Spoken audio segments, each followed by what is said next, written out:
Boleh mula. Assalamualaikum warahmatullahi taala wabarakatuh. Alhamdulillahi rabbil alamin alladhi farada alaina as-salah wa biha mi'rajun wasilah bainal 'abdi wa rabbih wa nala fawzin fid dunya wal akhirah. Wa ashhadu an la ilaha illallah wahdahu la syarika lah lahul manu bit ta'lim bin ni'am wal jisam. Wa ashhadu anna Muhammadan 'abduhu wa rasuluhu alladhi qad jawaza as-sab'a as-samawat wa akramahu bi liqa'i rabbih salatan wa salaman ala afdalil khalqil mab'uth rahmatan lil anam sallallahu alaihi wa alihi wa sahbihi al-bararatil kiram. Alhamdulillah rabbil alamin, nawaitu at-ta'allum wa ta'lim wa tadhakkur wa tadhkir wal nafa' wal intifa' wal ifadah wal istifadah wal hasa ala tamassaka bi kitabillahi wa sunnati rasulih wad du'a ila al huda wad dalalata ala al khair wa ibtigha'a wajhi wa mardatihi wa qurbihi wa thawabihi subhanahu wa ta'ala. Syukur kita kepada Allah Subhanahu wa ta'ala yang mana Dia telah mewajibkan ke atas kita solat, yang mana dengan solat inilah telah diangkat Nabi SAW al-Mi'raj dan menjadi wasilah, iaitu penyambung antara seorang hamba kepada Tuhannya, yang mana dengannya dia akan mendapat kejayaan pada dunia dan di akhirat. Wa asyhadu an la ilaha illallah, dan sesungguhnya kita bernaik saksi tiada Tuhan yang disembah melainkan Allah satu-satunya, dan tiada penyekutuan lahu kepadanya al-manu bin ni'am, yang mana dia akan memberikan nikmat sebesar-besar nikmat kepada kita.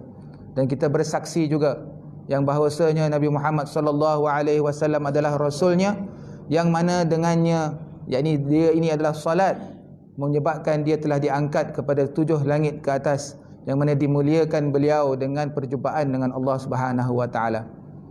Salat merupakan satu perhubungan yang mengikat di antara hamba Allah Subhanahu wa taala dengan dia, iaitu Tuhannya. Jadi ini adalah satu-satunya peluang bagaimana seorang hamba ini dapat berhubung dengan Allah secara direct, secara langsung, tiada perantaraan melainkan dengan solat. Yang mana jikalau kita berusaha untuk merasai sebenar-benar zaqiyah, iaitu kelazatan untuk solat, maka para ulama telah menyusunkan berbagai-bagai kitab, berbagai-bagai cara pendekatan kita kepada Allah Subhanahu wa taala. Apatah lagi kita berusaha untuk menokok tambahkan setiap amalan-amalan fadail ataupun sunat-sunat di dalam salat kita, supaya pahalanya berganda-ganda dan sebagainya. Yang mana kalau ada pengetahuan yang patut kita cari, tiada lain tidak bukan ialah pengetahuan tentang salat.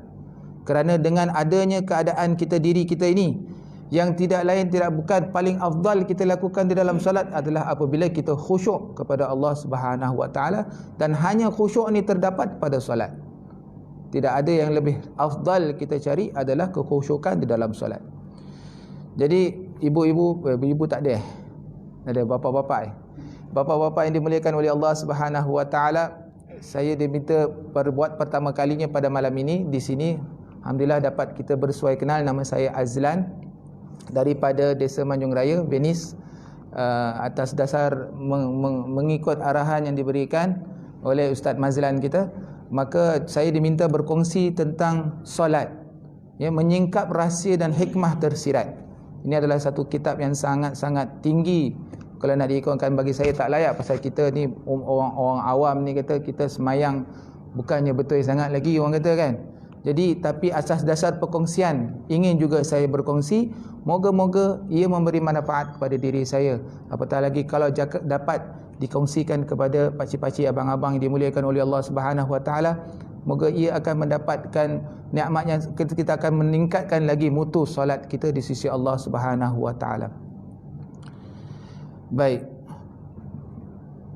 bapa-bapa yang dimuliakan, abang-abang yang dimuliakan oleh Allah Subhanahu wa taala, menjaga solat 5 waktu ini adalah salah satu sangat penting.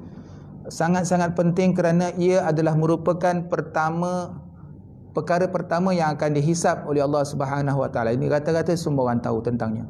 Perkara yang akan dihisab oleh Allah Subhanahu wa taala pertama sekali adalah solat. Seperti mana yang disebutkan dalam hadis baginda Nabi sallallahu alaihi wasallam yang riwayat yang sangat masyhur yang diriwayatkan oleh Abi Hurairah radhiyallahu anhu, qala sami'tu Rasulullah sallallahu alaihi wasallam yaqul inna awwala ma yuhasabun nasu bihi yaumal qiyamah min a'malis salat. Jadi perkara yang pertama sekali yang akan dihisab oleh Allah Subhanahu wa taala pada hari kiamat adalah amalannya ialah solat.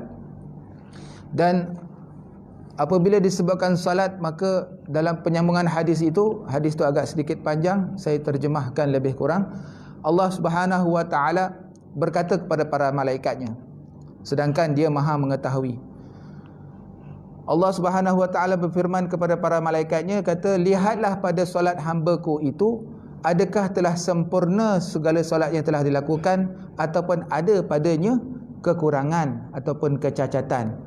Jadi sekiranya sempurna, maka tulislah baginya kesempurnaan di dalam solatnya. Akan tetapi jikalau terdapat padanya kekurangan, ya, ada lubang-lubang yang tidak dapat ditampung atau dengan kefarduannya itu, maka lihatlah jikalau dia ada lakukan solat-solat sunat. Maka jikalau ada padanya solat sunat, maka tambahkanlah ataupun sempurnakanlah kepada hamba-Ku ini solatnya yang amalan fardunya, kemudian kirakan keseluruhannya dengan amalan-amalan tersebut. Maknanya ini adalah satu natijah ataupun satu ibrah yang patut kita ambil. Jangan ditinggalkan solat sunat kerana ia boleh top up ataupun boleh menampung kekurangan dan kecacatan yang ada pada solat fardu kita. Tidak kita nafikan, pasti ada. Bagi saya sendiri, saya rasa pasti ada bagi diri saya kepincangan ataupun kecacatan dalam solat fardu saya.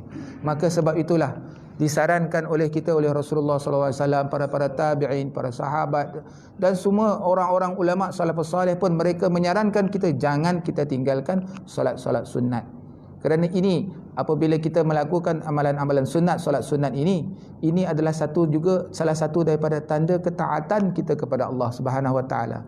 Solat fardu, kata orang alim, memang tidak boleh tidak kita khawatir untuk tinggalkan kerana dia wajib. Kalau kita tinggalkan, ke neraka diamnya kan. Tapi solat sunat ni banyak orang tinggalkan.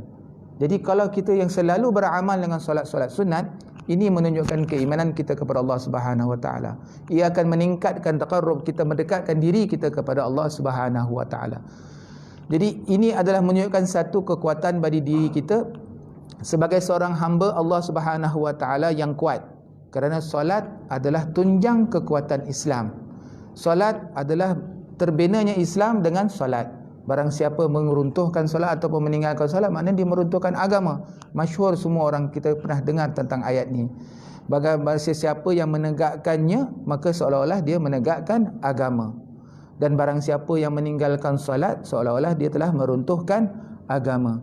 Jadi ini adalah sedikit sebanyak permulaan kita untuk berkongsi apakah hikmah dan rahsia yang penting yang perlu kita tahu tentang untuk bagaimana kita memahami sifat solat yang kita lakukan setiap hari.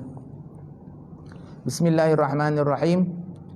Saya mulakan membuka muqaddimah al-kutub kitab As-Salah, menyingkap rahsia dan hikmat tersirat. Kata muallif ataupun pengarang kitab ini, yang pertama sekali, solat yang terbaik ianya bermula daripada apa?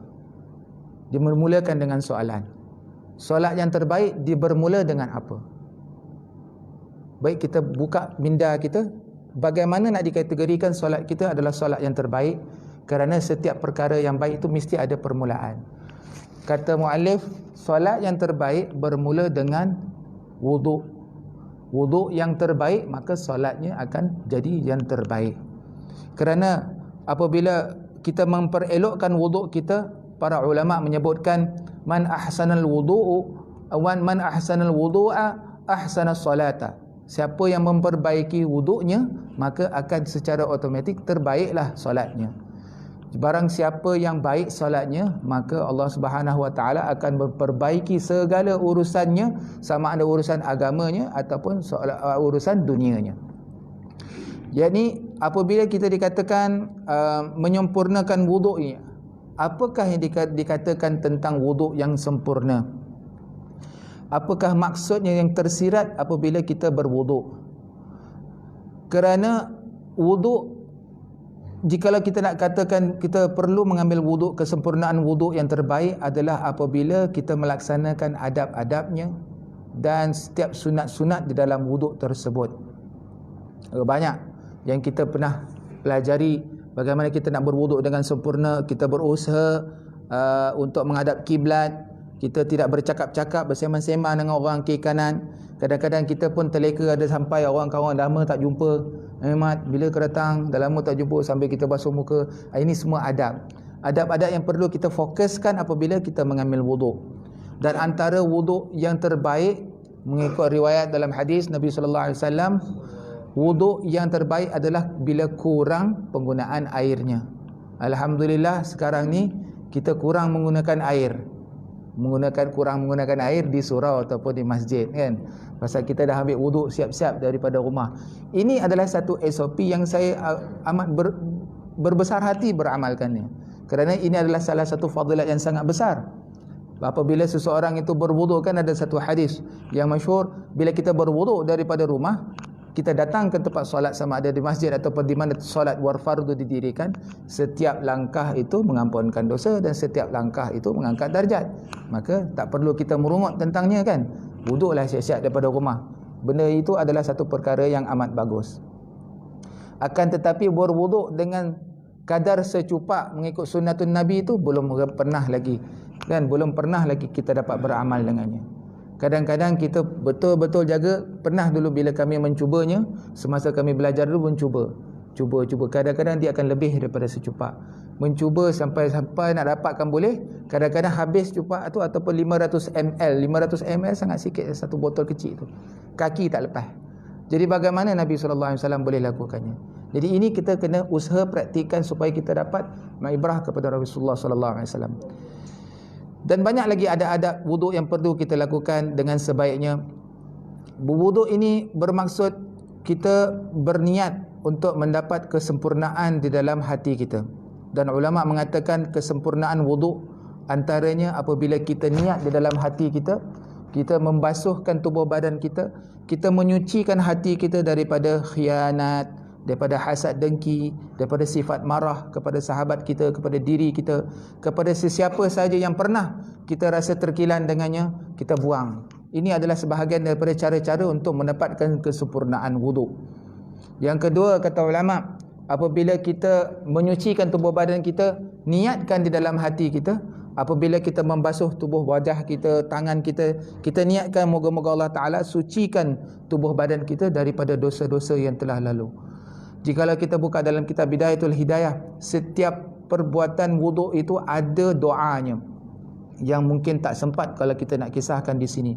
Kerana setiap perbuatan itu sebaik-baiknya kita berdoa, kita membaca doa, boleh di bahasa Melayu kan, ataupun menggunakan bahasa Arab kalau kita hafal. Dia mendatangkan pendekatan kita terhadap Allah Subhanahu Wa Taala apabila kita mengambil wuduk. Bayangkan bila kita membasuh muka, kita berdoa kepada Allah Subhanahu Wa Taala supaya diputihkan, dijernihkan wajah kita seperti kaum-kaum yang terdahulu, jadi seperti orang-orang yang telah berjaya. Dan apabila kita jatuhkan air itu, kita jatuhkan dengan minta jauh daripada dihitamkan wajah kita pada hari kiamat seperti mana wajahnya orang-orang yang kafir ataupun munafiqin dan sebagainya. Ini adalah amalan-amalan yang diajarkan para salafus salih untuk mendekatkan kita kepada Allah Subhanahu Wa Taala. Belum solat lagi kita dah semakin hampir dengan Allah Subhanahu Wa Taala. Ini adalah salah satu sifat-sifat yang perlu kita usaha untuk beramal dengannya, kerana tak lama sedikit sebanyak usia kita ini hanya karenanya untuk mendapatkan keredaan daripada Allah Subhanahu Wa Taala. Dan antara yang paling baik sekali kata ulama, sempurnakan membasuh pada anggota-anggota tubuh badan kita dengan sempurna dan tidak berlebihan.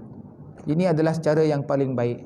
Banyak di antara tempat-tempat yang kita lihat, kadang-kadang itu bila mereka membuka pilih itu, mereka buka begitu kuat, kan? Kita biasa nampak bila dia orang buka air yang keluar tu lagi banyak daripada air yang dia pakai. Ini adalah benda-benda yang boleh mengurangkan fadilat wuduk kita ataupun fadilat pahala yang kita lakukan. Maka di sini apabila kita memahami konsep yang pertama pada asalnya, bagaimana untuk mendapatkan wuduk yang sempurna, maka daripada itulah ulama menafsirkan bahawa kita akan mendapat makna tersirat daripada wuduk tersebut.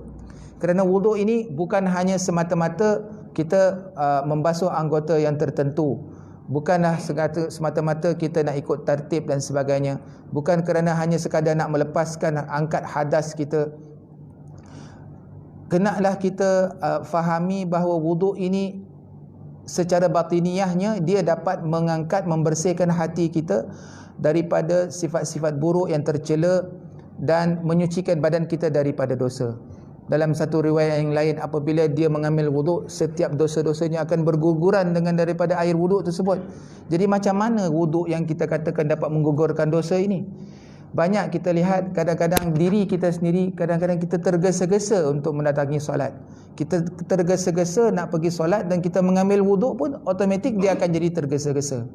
Sebab itulah dalam pada hal yang sekarang ini adalah satu kebaikan jikalau kita ambil manfaat daripada situasi sekarang ni, kita disarankan untuk datang solat lebih awal.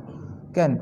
Mungkin pada asalnya mereka nak datang kita awal, kita nak tulis nama, nak tembak apa suhu dan sebagainya.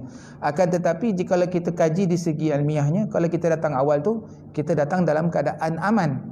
Kita ambil wuduk di rumah, kita dah siap sedia, dah pakai lawa-lawa wangi-wangi, kita datang pun aman, tak ada apa nak kejar, lambat lagi setengah jam nak azan dan sebagainya. Ini datangnya secara automatik, ia akan menenangkan jiwa kita untuk berhadapan dengan Allah Subhanahu Wa Taala. Kita kena ambil berat, kerana tak boleh kita menganggap remeh apabila kita melakukan wuduk. Kerana apabila kita mengambil wuduk secara tergesa-gesa, khawatirnya ada sahaja anggota yang tak kena dengan air. Ya, sebab itulah daripada perbuatan-perbuatan wuduk yang kita lakukan, disunatkan untuk kita meratakan air di kawasan-kawasan yang kita mungkin terlepas pandang, seperti di belakang telinga di sini, di bawah dagu, di dalam mata. Setiap bulu mata di muka kita ni wajib terkena air. Jadi ini kadang-kadang kalau kita lihat orang yang membasuh, dia splash air tu, adakah dia yakin setiap tempat tu kena air? Jadi dengan cara meyakinkan diri itu, kita gosok lah. Kita gosok. Ini adalah salah satu kesempurnaan daripada mengambil wuduk. Dan apabila kita membasuh tangan, kuku kita kena pastikan, kan wajib melihat kalau ada benda yang boleh menghalang daripada air dan terkena kepada tubuh badan kita ni. Jadi wajib kita melihat dulu sebelum kita mengambil wuduk. Ada kekosongan, ada tempat, ada kadang ada sisik ikan, ada cat, ada tanah dan sebagainya. Ini menunjukkan kita menjaga kesempurnaan wuduk itu. Inilah yang perkaranya para ulama menafsirkan, apabila kita berusaha untuk melakukan satu ibadah, usaha itu yang Allah Ta'ala terima. Itu usaha yang Allah Ta'ala lihat. Bukan kita sekadar menghadiri solat, tapi kita berusaha untuk memperbaiki mutunya supaya kita dapat menghadiri solat dengan keadaan yang terbaik. Kita datang, kita pijak sejadah tu, kita free dah, tak ada fikir apa dah. Wuduk tadi best, insya-Allah terima. Maka kita semayang pun kita boleh datang dengan hati yang tenang. Jadi sebagai seorang Muslim, berwuduk adalah satu perkara yang sangat-sangat penting.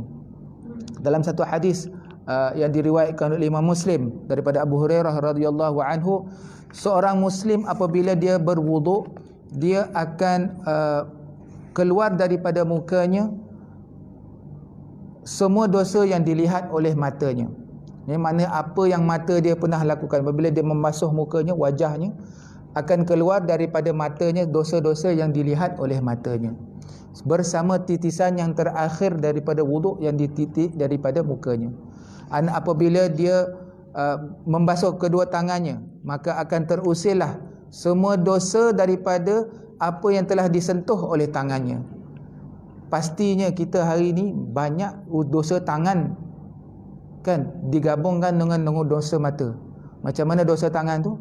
Orang masyhur, banyak orang share, kan, dia share. Tangan ni banyak buat onar, orang kata, kan. Benda yang tak sengaja pun dia boleh buat, tanpa dia kaji selidik apa informasi, dia terus hantar. Ini adalah dosa jari dan dosa tangan. Tak perlu orang nak mencuri sekarang buat dosa tangan. Jari kecil je, dia tekan send aja, macam-macam dosa dia boleh buat. Dosa fitnah ada, dosa mata ada. dosa mengata orang tak sengaja ke apa ke. Ini adalah sebahagian daripada perkara-perkara yang berdosa yang kita lakukan. Inilah dikatakan kalau kita mengambil wuduk, apabila kita membasuh tangan, akan berguguranlah dosa daripada tangannya sampai ke titisan air yang terakhir yang jatuh daripada tangannya. Begitulah hadis itu bersurut daripada kepala sampai ke kaki. Maka apabila selesai wuduknya, maka dia akan keluar daripada keadaan dia berwuduk tu dalam keadaan dia bersih dan suci daripada dosa-dosa. Tetapi mengikut ulama mengatakan ini adalah dosa-dosa yang kecil, ya, dosa-dosa yang kecil yang tidak tertakluk kepada keuzuran yang lain. Jadi bila kita dah berwuduk, bila kita menjaga wuduk, nescaya kita akan menampakkan wajah kita, atau kita akan merasakan diri kita ni suci daripada dosa, dan kita akan menampakkan cahaya dan bekas wuduk pada hari kiamat kelak. Kita tak nampak cahaya wuduk tu di dunia. Kadang-kadang ada orang, kita dengar orang kata, oh muka kau berseri-seri hari ni. Yang orang beriman dia selalu berwuduk, kata. Dia up diri dia sikit. Tak, cahaya daripada wuduk ni dapat pada hari akhirat nanti, menjadi tanda isyarat kepada Nabi Muhammad sallallahu alaihi wasallam untuk mengenal umatnya. Jadi banyak lagi fadilat-fadilat dalam menjaga wuduk yang merupakan salah satu ibadah khas yang dapat dipakai apabila dengannya baru kita boleh masuk solat. Ia juga boleh lakukan seperti masa kita melakukan tawaf, kalau kita nak memegang Al-Quran dan sebagainya, ya. Dan mengikut ulama, kalaulah kita nak masuk masjid, sampai satu qaul mengatakan kalau kita nak masuk masjid dengan sedangkan kita tidak berwuduk, ada yang mengatakan ia adalah karahah, benda yang makruh. Disunatkan kita mengambil wuduk dulu sebelum kita memasuki ke dalam masjid. Jadi berkata Sayyidina Abbas radhiyallahu anhuma, Ibnu Abbas radhiyallahu anhu berkata, disyariatkan pada umat ini beristinja, kerana dengan itu dia akan bersama dengan hurul ain di dalam syurga nanti, ya. Disyariatkan beristinja kerana nanti pada satu hari nanti dia akan bersama dengan bidadari-bidadari syurga. Sebab tu kita ada dalam hukumnya, ada kala hukumnya wajib, ada kala hukumnya disunatkan dan sebagainya dalam kita hal beristinja. Apabila kita membasuh pergelangan tangan kita sebelum kita mengambil wuduk, kita membersihkan daripada anasir ataupun daripada kuman, daripada kotoran dan sebagainya. Ini adalah sebagai iktiraf, sebagai nanti satu hari kita akan menjamah hidangan-hidangan di dalam syurga. Ini kata Sayyidina Ibnu Abbas. Sebab tu kita membasuh tangan kita sebelum kita mengambil wuduk. Dan apabila kita berkumur-kumur untuk membersihkan mulut kita sebelum kita mengambil wuduk itu, ini adalah tanda sebagai sebentar lagi kita akan berhadap dengan Allah Subhanahu Wa Taala untuk kita bersembang, bercakap-cakap dengannya dengan lafaz dan dengan zikir-zikir di dalam salat. Sebab itu disunatkan berkumur-kumur. Ramai di antara kita jarang meninggalkannya. Bagus, alhamdulillah. Tapi ada antara kita apabila dia tergesa-gesa tadi tu, dia tinggal. Dia kata dia buat yang wajib saja. Sebab itulah kita mengurangkan fadilat yang sangat besar. Berkumur-kumur, Nabi SAW tidak pernah meninggalkan berkumur-kumur dan istinsyak, masukkan air dalam hidung. Kan ada doa yang Imam Al-Ghazali ada ajarkan dalam Bidayatul Hidayah. Membaca apabila berkumur-kumur kita bacakan doa supaya dimudahkan dilafazkan dalam bacaan Al-Quran dan sebagainya. Apabila dimasukkan air ke dalam hidung, jangan supaya didapat dihidupkan, ya Allah bagilah aku menghidu bau-bauan syurga.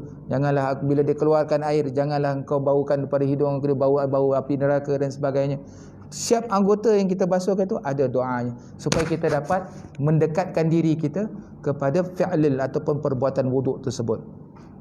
Apabila kita membasuh wajah kita untuk menghadapkan muka kita kepada Allah Subhanahu Wa Taala, kenalah kita basuhkan muka kita dulu supaya muka ini suci daripada dosa, supaya kita dapat, kita bayangkan kalau kita nak berjumpa dengan mak ayah kita bawa balik daripada bendang ataupun kumur, takkan kita berlemuh dengan tanah kita tu pergi jumpa orang tua kita kan. Kita nak menghormati dia, mesti kita basuh bersih-bersih dulu, kita tepuk-tepuk lalu bedak dan sebagainya. Apatah lagi kalau Tuhan sekalian alam, lagilah kita kena bersihkan muka kita.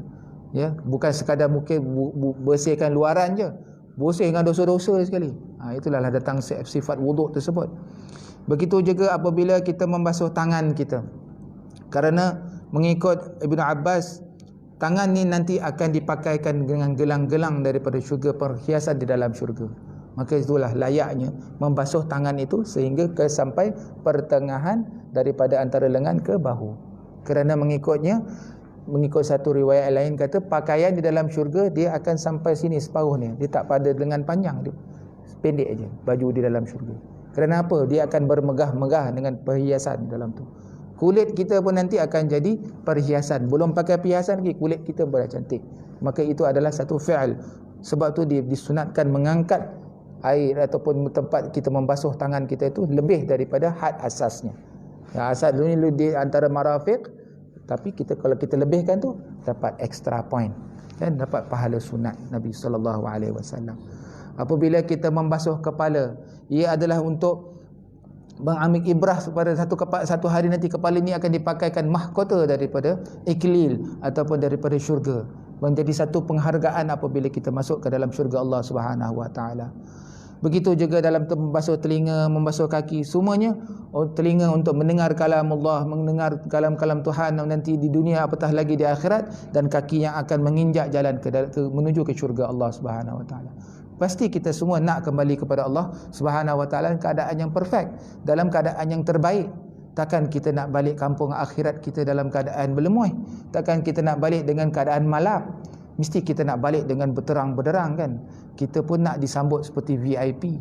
Kita pun mesti kita nak sambut dalam keadaan yang megah. Ada orang nanti ada yang cahayanya seperti matahari, terang benderang daripada perbuatan fi'al wuduk dan solat dia. Macam mana dia terang macam matahari? Maknanya macam terang dunia ni lah kan. Terang, sangat-sangat terang.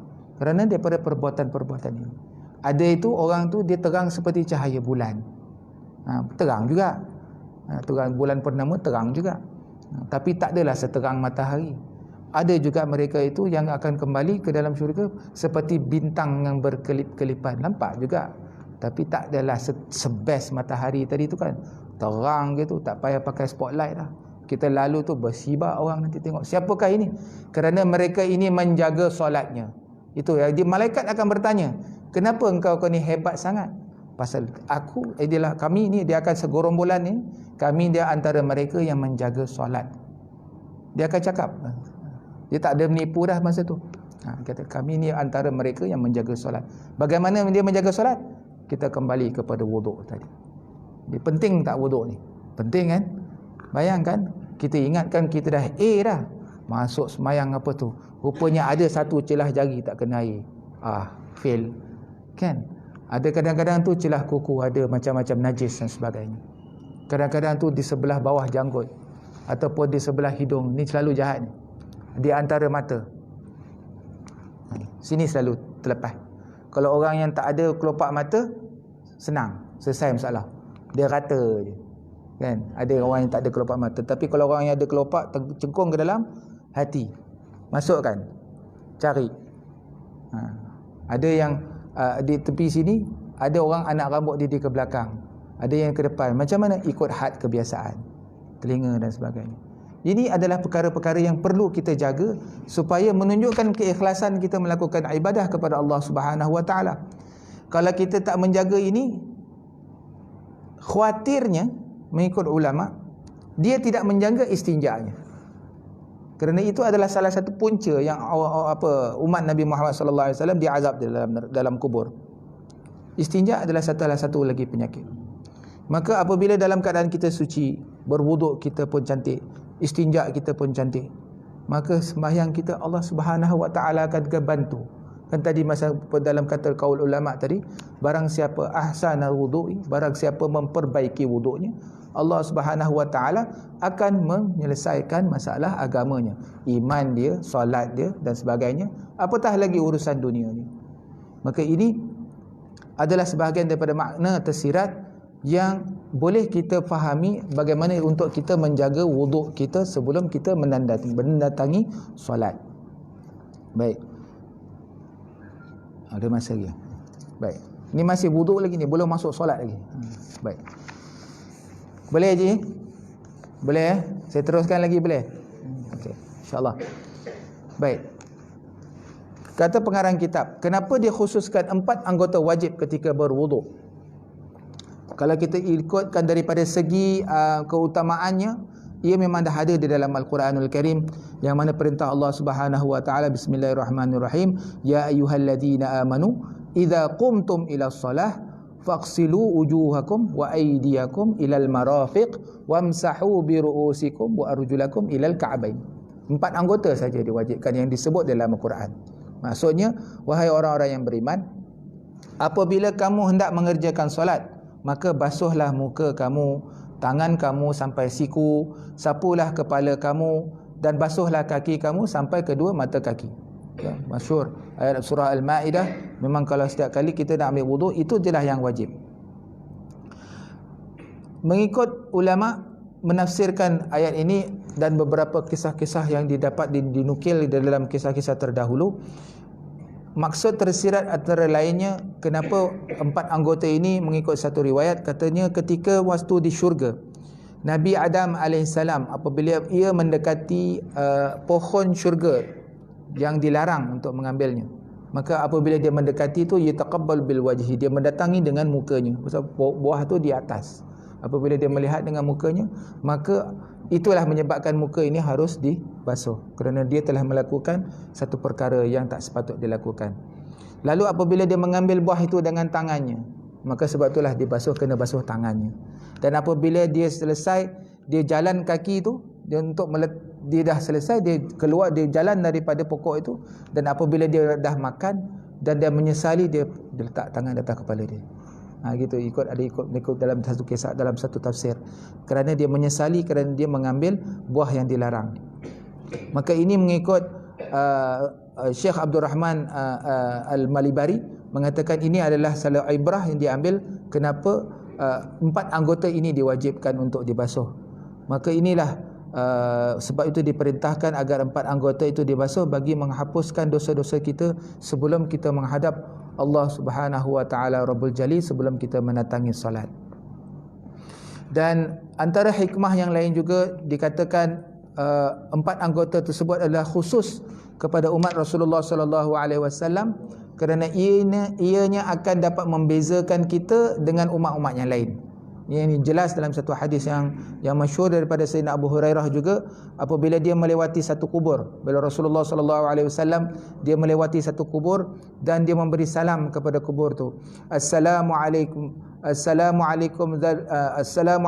dar qaum mukminin wa inna insyaallahu bikum lahiqun. Dia kata, salam sejahtera ke atas kamu, rumah kaum mukmin, kepada kubur tersebut, dan kami dengan izin Allah nanti akan mengiringi kamu, akan mendatangi kamu. Maka Nabi sallallahu alaihi wasallam kata, "Daku teringin sangat untuk melihat ikhwan aku," maknanya kawan-kawan dia. Maka sahabat pun bertanya, "Wahai Rasulullah, bukankah kami ikhwan engkau, ikhwanku?" Kata Nabi sallallahu alaihi wasallam, "Bukan," kata, "Kau sahabat aku. Ikhwan ini adalah mereka yang datang selepas aku." Maknanya kitalah umat-umatnya yang terkemudian ini. Maka Nabi sallallahu alaihi wasallam ditanya oleh para sahabat, "Kalau dia datang kemudian, macam mana kau nak kenal dia nanti?" Maka dia kata, Nabi sallallahu alaihi wasallam menjawab, "Tidakkah kamu melihat jikalau ada seorang lelaki itu memiliki banyak kuda, dan kuda hitam keseluruhannya, dan ada satu saja kuda itu berwarna putih. Maka ini adalah satu menunjukkan bahawa mesti nampak bila dah hitam kuda-kuda tu, ada satu kuda warna putih, senang nak nampak ini kuda ni color putih. Maka itulah ibrahnya bagi kita umat Nabi sallallahu alaihi wasallam. Dia akan mendatangi Nabi pada di telaga Haud nanti dengan cahaya daripada yang keluar daripada anggota wuduk. Maka itulah dia. Kita kena jaga wuduk tu. Dia selamatnya bukan di dunia saja, di akhirat juga. Itulah kita punya pas, kita nak datang ke kolam Rasulullah sallallahu alaihi wasallam. Kita punya access pass tu nanti. Kalau kita tak ada tu, VIP access pass tu nanti ditahan oleh malaikat, tak dibaginya masuk. Meraunglah kita kat depan tu. Kita ingat dah boleh masuk, rupanya tak lepas. Itu hati-hati.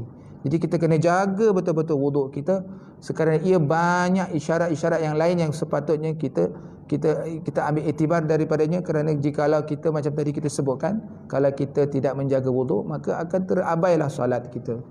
Dalam isyarat inilah menunjukkan bahawa kita apabila kita menjaga anggota wuduk, dia akan dapat menyucikan anggota-anggota kita daripada perbuatan-perbuatan yang telah kita lakukan, dan apabila kita berdoa dengan doa-doa yang tertentu, minta jauh daripada perkara-perkara yang boleh mendatangkan maksiat kepada kita dengan anggota-anggota yang kita gunakan itu.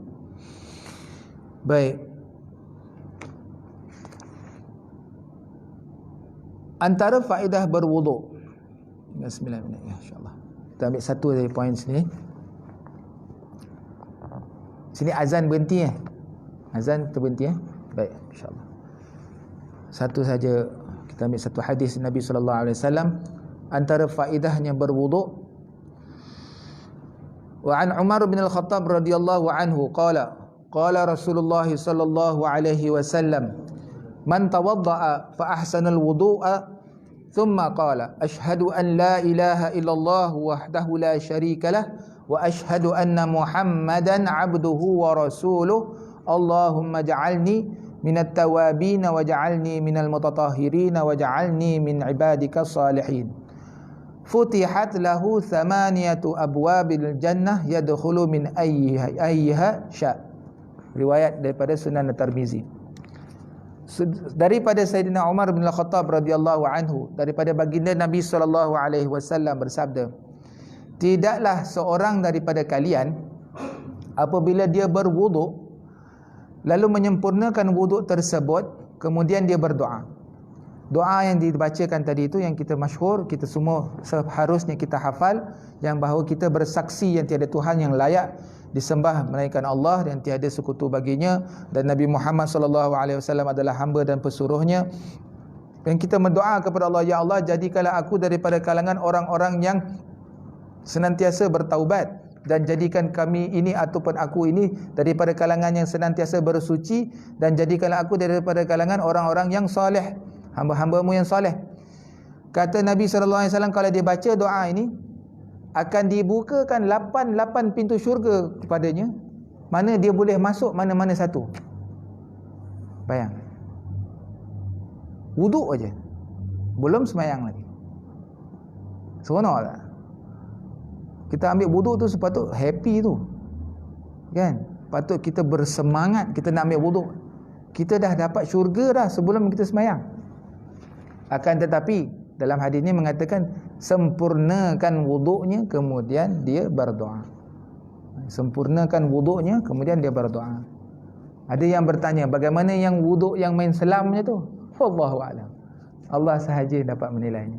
Tapi bila kita berusaha untuk menyempurnakan wuduknya, barulah itu usaha itu yang dikirakan.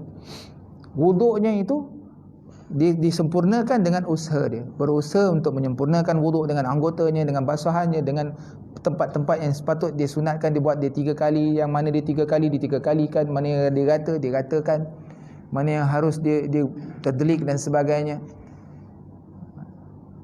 Dibukakan ke 8 pintu syurga yang dia boleh masuk mana-mana satu. Agak-agak nak masuk mana satu, masuk pintu ni keluar balik, masuk sana keluar, masuklah 8 sekalipun, tak kisah mana-mana. Ini adalah salah satu fadilat wuduk yang seakan-akannya orang yang berwuduk ini syurga tengah menunggu baginya. Ya tak? Syurga sedang menunggunya dan bersedia dibuka pintunya anytime. Main, datanglah. Beruntungnya wuduk. Sebab itu kebanyakan para salafus salih, mereka tidak melepaskan diri mereka, tak pernah sekalipun mereka berada dalam keadaan yang mereka senantiasa berwuduk. Dia batal aja dia pergi ambil, batal aja dia pergi ambil, menjaga wuduk ni. Kerana dalam satu hadis yang lain, barang siapa senantiasa berwuduk, dia didoakan oleh malaikat. Ada hadis yang lain pula, Allah, malaikat mendoakan, Allahumma fir lahu warhamhu, selagi masih dia ada dalam wuduk, malaikat doakan, ya Allah, ampunilah dia, berilah rahmat, ampunilah dia, berilah rahmat, sampai dia batal. Dia ambil wuduk sekali lagi, sambung balik doa. Malaikat mendoakan. Malaikat adalah maksum, tidak berdosa. Moga-moga doanya makbul, kan? Jadi adalah salah satu faedah wuduk yang kalau boleh daripada mulai hari ini kita berusaha untuk memperbaiki wuduk kita. Takut khawatir ia akan menyebabkan solat kita tidak diterima. Kalau kita wuduk dengan sempurna, jangan khawatir, insya-Allah solat kita akan sempurna. Pasal apa? Pintu syurga dah buka dah. Pintu syurga dah buka dah. Moga-moga dengan solat kita lagi akan ditambah lagi kan darjatnya. Dalam hadis yang lain lagi akan ditambah-tambah lagi insya-Allah. Barang siapa yang senantiasa bersujud kepada Allah Subhanahu wa taala akan diangkatkan darjatnya di sisi Allah Subhanahu wa taala dan sebagainya. Insya-Allah kita akan jumpa jikalau dipanjangkan usia, diberi izin sekali lagi akan datang, kita akan buka lagi fadilat-fadilat dalam solat. Petah lagi dalam hal wuduk ini kita akan ada beberapa bab chapter khas untuk wuduk. Ada 1 2 3 4 5 6 je hadis tentang kelebihan wuduk. Maka moga-moga Allah Subhanahu wa taala berikan kita inayah, bantuan untuk kita senantiasa menjaga solat kita. Kerana yang seperti kita sebutkan tadi, ia adalah satu wasilah. Wasilah ni penyambung kita. Kita punya tiket, kita punya akses untuk kita berhubung dengan Allah Subhanahu wa taala. Dalam hal-hal yang lain, dalam ibadah yang lain, kebanyakannya untuk diri kita. Kita berkorban, kita berpuasa dan sebagainya. Tapi untuk solat, kita direct dengan Allah Subhanahu wa taala. Kita tidak ada penahan, kita tidak ada penangkis untuk kita berhubung terus dengan Allah Subhanahu wa taala. Ya, banyak pada orang ulama, orang salafus soleh, solat adalah tempat mereka yang paling mereka suka dan mereka sangat sayangi. Mereka beribadah, mereka berjihad di jalan Allah, mereka berpuasa. Tapi apabila mereka mendatangi solat, itu adalah sebagai satu nikmat. Nikmat yang sangat-sangat dihargai oleh mereka. Kerana mereka memahami intipati solat tersebut. Bagi kita umat-umat akhir zaman yang terkemudian ini, dapat kita menjaga sesuatu bahagian daripada solat, kita dikategorikan berjaya. Kita dikategorikan berjaya. Banyak ulama-ulama mengatakan, sedikit daripadanya pun kita dah A. Dapat A. Macam dulu-dulu exam, biasa kita nak skor, kita kena betul-betul skor 100 baru boleh dapat. Sekarang ni dia dah di mark ke bawah 75 kira A. Macam itulah. Umat akhir zaman sedemikian. Kerana atas dasar kelemahan kita, daif kita ini, kelemahan kita dalam keadaan kita disekelilingi oleh fitnah dan fahsyak yang di sekeliling kita ni, dapat kita beramal sebahagian daripadanya, kita dikategorikan berjaya. Berusahalah. Dalam satu yang pertama sekali, saya ingin kongsikan satu hadis yang terakhir sebelum kita tutup majlis. Nabi SAW pernah bersabda, jikalau tidak aku rasa untuk memberatkan umatku, jikalau, nescaya akan ku perintahkan mereka bersiwak setiap kali sebelum wuduk. Dalam satu riwayat yang lain, bersiwak setiap kali sebelum solat. Kedua-duanya Nabi SAW pernah sebutkan. Siwak ini mengangkatkan mutu ataupun kategori ibadah yang kita lakukan tu, dia akan didabelkan. Apatah lagi di dalam solat.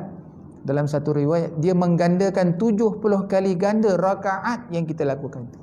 Kalau kita semayang 3 rakaat, satu rakaat itu digandakan 70 kali ganda. Lebih baik dengan bersiwak. Kayu tu tak sampai RM3 rasanya.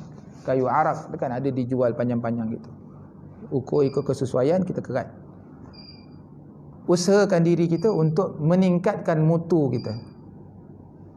Kita ni umat yang terkemudian, yang sangat pendek umurnya. Macam mana kita nak kejar para sahabat, para tabi'in, para ulama salafus soleh yang ibadahnya yang legend, yang tak boleh kita bayangkan. Yang seperti ada satu imam, Syekh Imam Abdullah bin Al-Haddad. Al-Haddad ini dia sejak kecil lagi dia semayang 100 rakaat setiap hari, semayang sunat. 100 rakaat semayang sunat. Kita awabin 12 tu kadang-kadang burst. Kan lupa nak semayang kadang tu. Semayang qabliyah tu. Sagilah boleh qada kan. Sejak PKP ni kita tahu hukum dah kan. Boleh semayang kat rumah. Semayang rumah kena TV, Astro, gone. Tapi ulama terdahulu macam mana kita nak kejar mereka? Dengan inilah, dengan siwak, kita pakai serban, kita ambil wuduk sempurna dan sebagainya. Moga-moga insya-Allah niat dalam hati kita pakcik-pakcik, abang-abang, saya diri sendiri, satu hari ni kita fikir apa sunnah Nabi kita tak pernah buat lagi. Kita ambil satu, bubuh tulis kat pintu ke, pintu TI ke apa, hari ni apa, menggunakan siwak. Ataupun berwuduk sebelum tidur, ataupun apa saja yang kita belum pernah lakukan. Buatkan sebagai checklist kita sebelum kita tutup mata, sebelum kita berjumpa dengan Allah Subhanahu Wa Taala. Moga-moga Allah Ta'ala berikan bantuan kepada kita untuk mencapai darajat yang tertinggi di sisinya. Nak tak? Nak no? Mesti nak. Tak ada apa lagi kita nak dalam dunia ni. Kita dah, saya dengan pakcik-pakcik ni sebih kurang aja ni. Tak, orang lain ni tak ada kira dah tua baru pergi. Tak ada. Lah ni budak-budak pun pergi. Tak ada apa nak dibanggakan dalam usia yang muda sekarang. Allah Ta'ala dia nak tarik, dia tarik siapa saja yang dia mahu. Jadi kita berusaha untuk menambah sedikit sebanyak amalan yang sunat, kerana ia akan mendekatkan kita kepada Allah Subhanahu Wa Ta'ala, dan berdoa moga-moga Allah Ta'ala jagakan, bagikan kita kekuatan untuk menjaga fardu kita. Ya. Fardu kita jaga, sunat kita tambah top up. InsyaAllah moga-moga Allah Subhanahu Wa Ta'ala, pakcik-pakcik pun doakan saya yang muda-muda ni. Takut kami ni kadang-kadang muda dia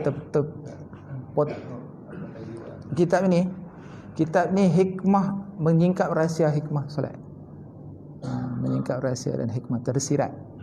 Dia datang dengan dua ni kawan saya buat. Kami dulu masa-masa sama belajar di Hadramaut, kami dapat daripada guru-guru sana, kami nukil sedikit demi sedikit demi sedikit, tapi dia alhamdulillah dia ingatan dia bagus, dia buat kitab. Jadi saya baca kitab dia. Beli kat dia ni, Muhammad Syahir bin Syahbuddin. Boleh order lah.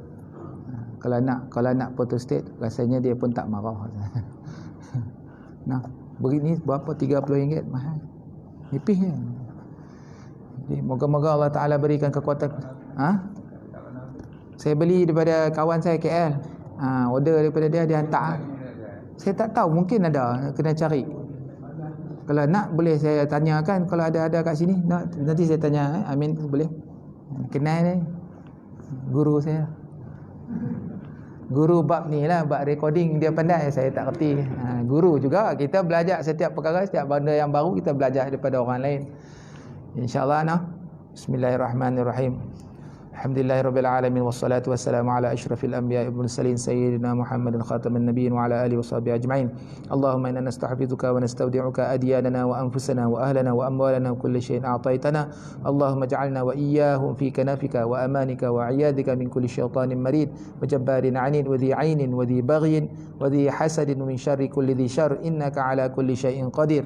Allahumma jammilna bil 'afiyati was salamah wa haqiqna bit taqwa wal istiqamah wa a'idna min mujibatin nadamati fil hali wal mal innaka sami'ud du'a. Shallallahumma bi jalalika wa jamalika ala sayyidina Muhammadin wa ala alihi wa sahbihi ajma'in warzuqna kamalal mutaba'ati lahu zahiran wa batinan ya arhamar rahimin. Fadli subhana rabbika rabbil izzati amma yasifun wa salamun alal mursalin walhamdulillahi rabbil alamin. Walafu minkum, mohon maaf kalau ada salah kata ke apa yang terkasar. InsyaAllah.